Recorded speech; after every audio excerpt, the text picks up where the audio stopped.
Alright, final episode time. So, it's been quite the year with this series, and whatever my thoughts might be for this and all future series, I think this one left me more than a little mixed. I think I'm going to start a little tradition for all pre-year final episodes here on out. So,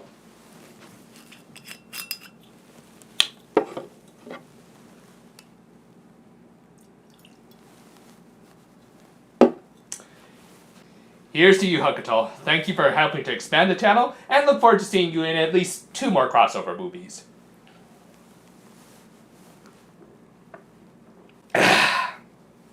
Let's do this.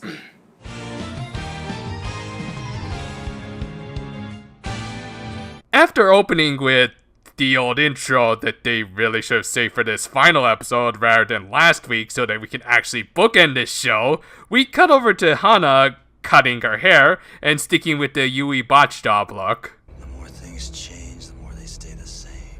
And that pretty much applies for the rest of this scene as the Precure go about their day with a bunch of callbacks sprinkled here and there. About the only thing that was really different was Masato playing the piano. Apparently he had played it a little back when he was a kid and was considering getting back into it.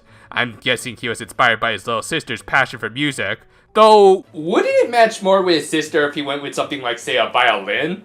Then again, I guess Kamisho did kind of ruin violins in Magical Girl anime, didn't he? Elsewhere, Dr. Tron was busy building a time machine. I'm guessing he was inspired by the work of Doc Brown. A part of me says he should have gone with a DeLorean, but as the son of a father who used to own one, I can tell you those things really aren't all that comfortable. Also, there was going to be a lot more passengers than just them, but more on that in just a bit. But yeah, he only needed 1 more day to finish building the thing. Knowing that their time together was drawing to a close, the Precure figured they should spend at least 1 last day together. So the next day, they went all over town, running into even more callbacks and cameos like Kintaro, their homeroom teacher and his family, the Tengu, the takoyaki guy, and how did that get mixed in? And appropriately, one of their last stops was the observatory. I say that because they also happened to pick up a certain pen that we can assume is actually a person. You know, I hate to sound like a broken record, but I must ask again, what is their ink made of? Back with Trom, he had finished working on his time machine, but I'm guessing he used spare parts from that Mo Shimada machine because one of the Precure's classmates who was in a bad mood ended up activating its old functions. Thus, we got a requisite extra boss fight for this final episode to set up for the next series cameo. At one point during the fight, Hugtto tried to retrieve the pen, necessitating Hana to run in and protect her, along with our new heroine. Alright, this should be good. Let's see what... Oh, they're already breaking out the finisher? And the fight's already over. Well, there it is. So yeah, they just handed off the pen to Hikaru after the fight. I don't think they even learned her civilian identity, by the way.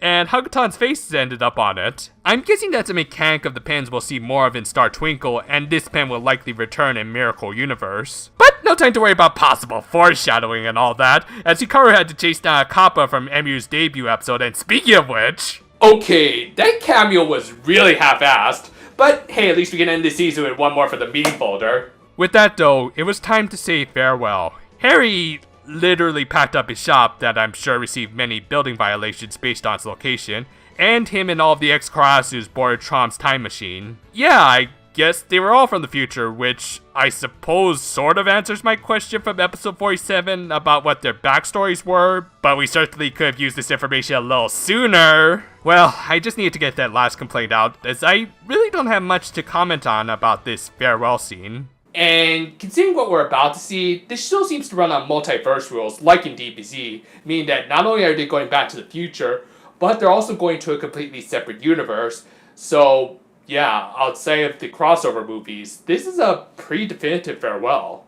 All things considered, Hana did establish a strong bond with Hugton throughout this series, as she was the main driving force for why she became a Precure in the first place. And with her gone, the young girl now had to find a new path towards the future. Skipping a little ahead to the year 2030, technology had already advanced to the point that robots were commonplace. I guess since Dr. Tron was already active during this timeline, we can assume he was responsible for a lot of this. It would explain all of these googly eyes. Heck, he even managed to show off his latest creation to an older Emiru. Wow, did I create Konami? Great job, dude!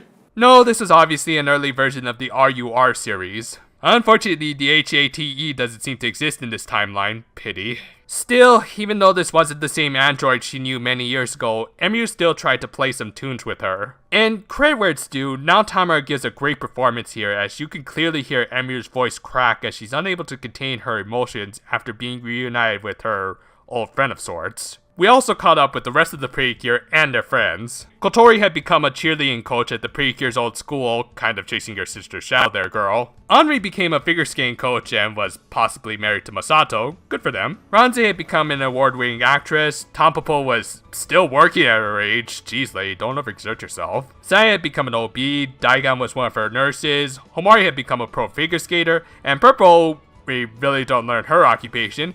And the rest of the Cryosers were kids, some with highly mismatched voices. Seriously, who keeps giving these guys work? Though that does raise questions about age differences between these guys. I guess we can assume their Cryosuit powers stopped the aging process, or maybe Purple just always looks that hot. Whatever. We also saw that Hana was now the president of a company that, judging by the similar designs, might have been affiliated with the shopping center her father managed. Michael, that's nepotism. She tried to present some new ideas to her employees, who I think were her old classmates, but she then collapsed. And what is that? This show is ending with our main heroine giving birth in a protracted scene like the one from episode 27. You know, I gotta give the show credit. For 2 weeks in a row, it's left me in shock, and I've been watching supposedly the most controversial anime out there. I actually don't find these all that shocking, I just plainly like them. Thus, with Saya handling the operation and Homari providing moral support by showing off her gold medal, eagle much there, girl, Hana successfully gave birth to a certain World Enders kid. And with that, this episode and Hugtto Precure ended with Hana naming her child Hagumi, or as a nickname, Hagutan. So, at the end of the day, I do have to admit, Hugtto was a very flawed season with some wishy-washy character development, way too much focus on the Six Rangers, and some side characters of all things. It just had a real laundry list of problems. And yet, I do think this was at least the kind of show that should have ended the Heisei era of Precure. Alright, technically Star Twinkle will likely count as the last Heisei era Precure if we're going by the precedent set by Black RX. But as the last full Precure series of the Heisei era, I do appreciate the ultimate message in spite of some very wonky execution. With technology and communication developing at such a rapid pace, it is becoming hard to remain in the loop that is the world economy. And Japan, in spite of being a first world country, has somewhat stubbornly maintained many traditionalist beliefs and habits. But with Emperor Akihito abdicating the throne on April 30th of this year, many have to face the fact that the times are changing. It kind of goes without saying that this show is very pro-future, with our main heroines even using stuff like smartphones and tablets as their main armaments. Embracing or hugging the future, as they put it, is paramount at times like these. Though we also shouldn't forget the past, as represented by the defeat of many of the antagonists of this show, in spite of the poor execution for most of them.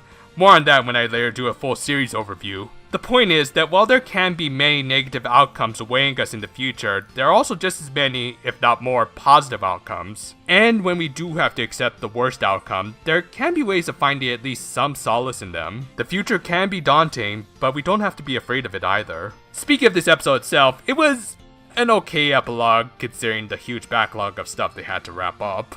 Biggest complaint would have to be the severe underuse of Hikaru/Cure Star. While I don't necessarily think limited inclusion in the extra boss fight is a bad thing, sometimes it's better to save that kind of action for the first episode of your series, they really should have done more with her beforehand. Seriously, just include Hikaru in something during that montage, like the line into the observatory. You could give us some idea of her passion for astronomy. Still, I will admit I like stuff like Emu and Ruru's reunion, and the final shot between two possible generations of Precure was a nice way to close out this series. While the series had problems, let's wish these girls, and all of us, bright futures.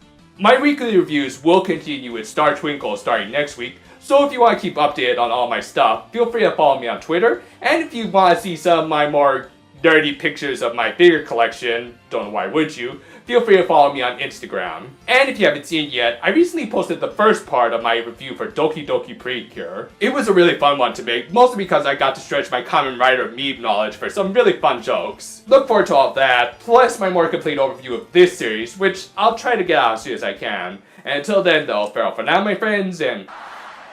Ooh, the rumble's starting.